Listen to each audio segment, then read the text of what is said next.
Sikat Bengkulu.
Ya ampun, Mbak Dwi, hati-hati dong.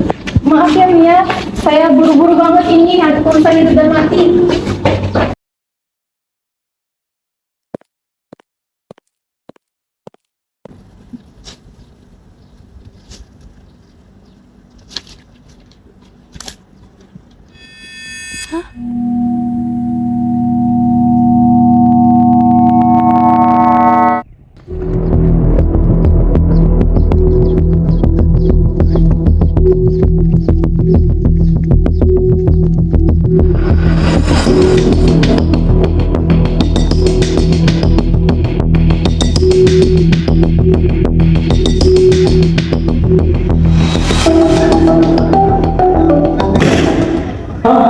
Ya benar saja, Wi. Ini karyawan-karyawan terbaik kita loh. Tapi Pak, kalau kita tidak mulai sekarang, besok perusahaan kita bisa bangkrut, Pak. Tapi mengapa mereka yang harus kita korbankan, Wi?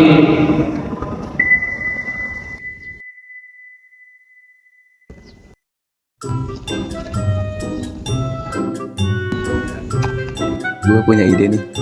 Nggak nih kalau misal gue kagetin. Dia kan orangnya suka kagetan. Duas, ada Mia. Ngapain kamu? Ayo. Kamu ngupingnya. Diam, Jeremy. Kamu tidak lucu tau. Garing. Ini kamu diam deh. Perusahaan kita udah mau hancur tau. Lihat nih. Pak, ini apa? Nama kita ada di sini.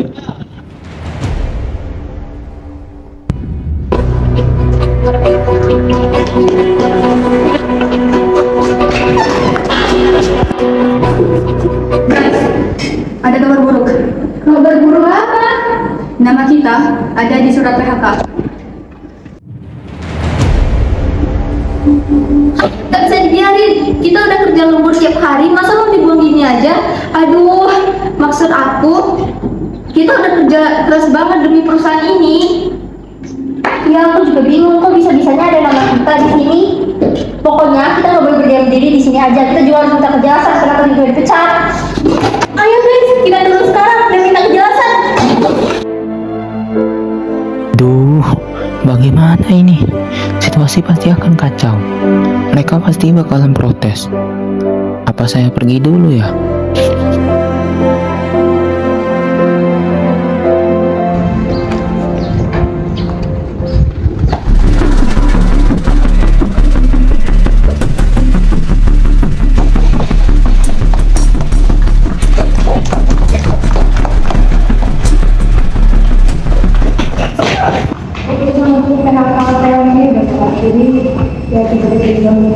Nggak bisa di sana.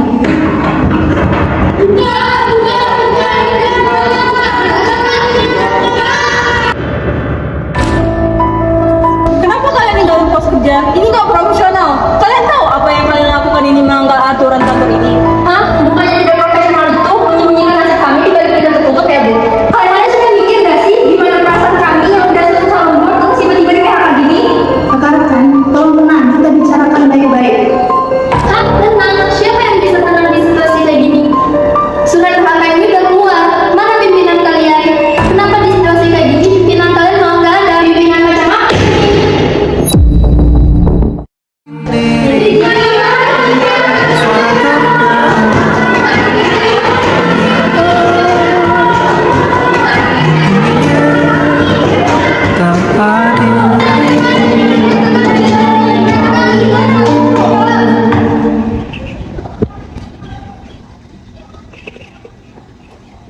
Bunga. Duduk Bunga. Tumben Bapak di kantin jam segini. Dalam rangka apa nih Pak? Bapak mau traktir karyawan sekantor ya? Bukan begitu Bunga. Saat ini saya merasa gagal. Sebagai pemimpin, saya tidak tahu harus bagaimana menyampaikan kabar buruk ini. Loh, kabar buruk apa Pak memangnya? Sejujurnya, kamu adalah orang pertama yang berbicara dengan saya perihal masalah ini. Sebenarnya, saat ini kita sedang mengalami masalah besar di kantor yang menyebabkan kami harus mem-PHK terhadap beberapa karyawan. Itulah yang menyebabkan saya merasa gagal sebagai pemimpin. Saya yakin pasti mereka saat ini sedang berkerumun di depan ruangan saya untuk melakukan aksi protes. Saya tahu maksud Bapak, tapi apakah Bapak sadar? Bapak hanya memikirkan kekecewaan mereka, Pak. Sampai akhirnya, Bapak lupa dan tidak memikirkan perasaan Bapak sendiri saat ini. Saya tahu Bapak dalam posisi yang terpojok saat ini. Komunikasi itu bukan soal kabar baik, Pak, tapi soal kejujuran dalam kesulitan. Mereka tidak perlu pemimpin yang sempurna.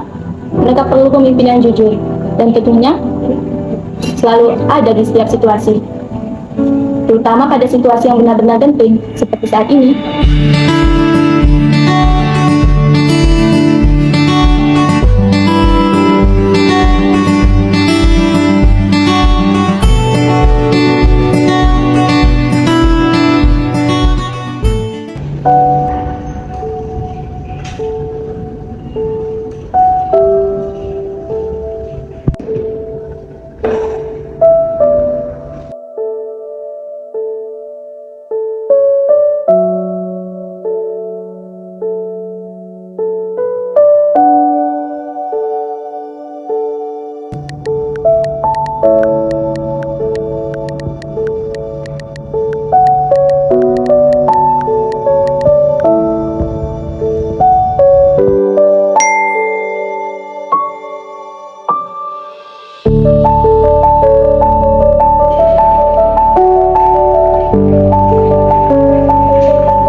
Baiklah, rekan-rekan sekalian, tujuan saya mengumpulkan kalian di sini adalah untuk meminta maaf.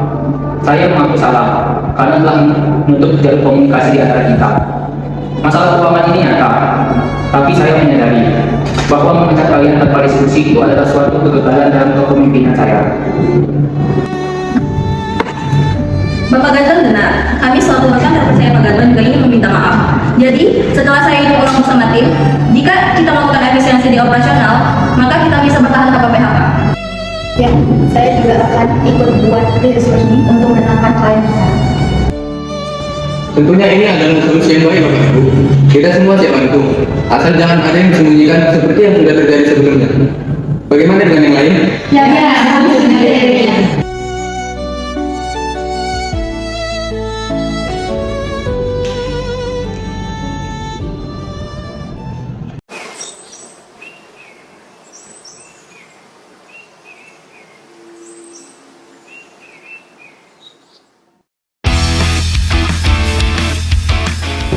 Mbak Dwi, biasanya nggak cuma kayak gini pagi ini. Kira-kira Mbak Dwi bakalan jatuhin kertas yang bakalan dijatuh lagi nggak ya? Aman kok Mbak ya. Paling kalau kertasnya jatuh lagi, isinya daftar menu makan siang kita. Bisa aja Mbak. Besok atau hari ini, kau yang pegang kendali di tanganmu kuasa atas ceritamu sekarang juga.